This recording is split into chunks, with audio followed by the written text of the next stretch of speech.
I had just pulled into my driveway on my Harley after a meeting with the state attorney. I was still in my suit, badge tucked away, briefing notes in my bag when I saw this teenage kid staring at my bike like it was his. Before I could even take off my helmet, he stomped over and said, "Hey, my mom says that bike's too loud for the neighborhood. You need to give it to me or move out." I thought he was joking, but then out came HOA Karen herself, clipboard in hand, yelling that my motorcycle violated noise restrictions and that her son deserved it as compensation.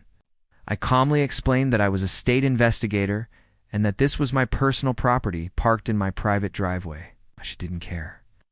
She threatened to fine me, report me to the board, and then pulled out her phone and called the cops, yelling that I was a threat to her son.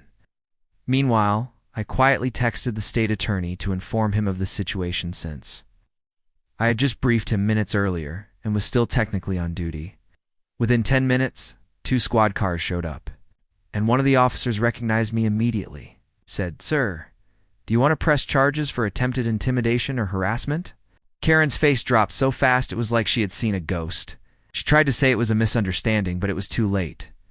The officer told her that filing false reports was a criminal offense and that her son trying to demand someone else's vehicle could be considered attempted theft.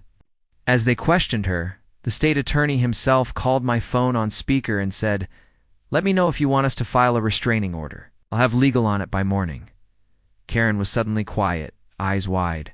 Her son tried to hide behind her.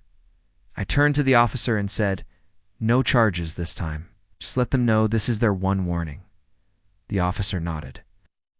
As I revved up my Harley to head out, I looked back and said, "Next time you hear this engine, remember who you're messing with."